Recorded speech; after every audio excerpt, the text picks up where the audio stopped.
Města se v horkých dnech přehřívají víc než okolní krajina. Jedním z největších rozdílů mezi městy a přírodou je právě hospodaření s vodou.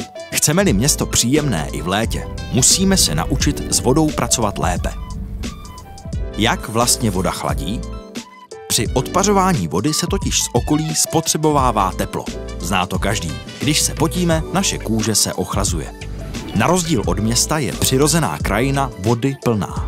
Rostliny jí pomocí kořenů nasávají a skrze listy odpařují. Velké vitální stromy zvládnou v létě odpařit až několik stovek litrů za den. Proto je nám v parných dnech v přírodě mnohem lépe.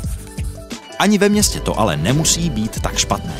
Stačí pár věcí změnit. Třeba naučit se v zastavěném prostředí lépe zadržovat a využívat dešťovou vodu. V současnosti totiž až polovina odteče kanalizací z města pryč.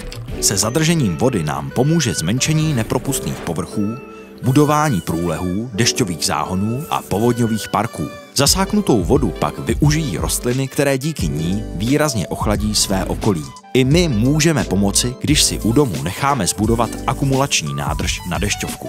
Na zalévání zahrady a splachování záchodu je přece pitné vody škoda.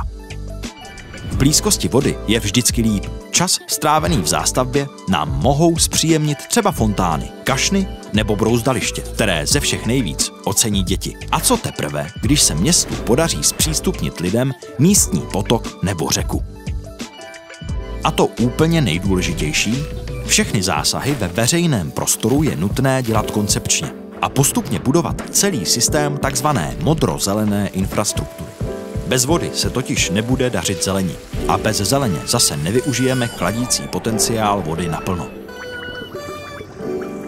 Voda je naším největším pomocníkem v boji s přehříváním města a se zmírněním městského tepelného ostrova.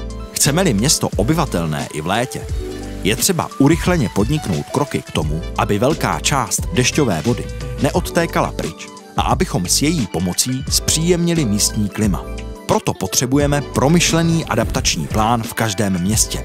Chtějme jej po svých zastupitelích a trvejme na jeho plnění, aby město nepálilo.